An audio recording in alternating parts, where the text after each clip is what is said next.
comisario, yo soy la María Castillo. Vengo por el Policarpo, me comentó que está detenido. Se fue para la Junta de Maíz, ya van como para 2 meses. Pero me han dicho que estaba borracho en los Paredes. Me digo, don comisario, que no me ha de llover, ni tan comer los linces, ni con copa ni casado. Yo anduve en casa familias, haciendo lo que viniera, pa' que nombreara a los niños por culpa del desgraciado.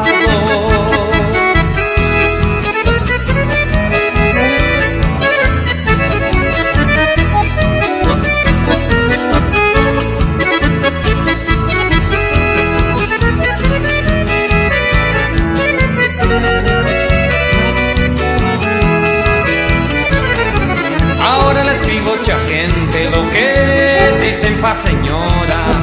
A este lo voy a poner unos años más a la sombra, por andar del pie en el fiero, armando lío en el pueblo. Debía se carga con todo lo que hizo y lo que no he hecho. Pero espere, comisario, no sé, no, Toño, ¿qué has hecho? Es el padre de mis hijos, yo qué voy a hacer sin tenerlos.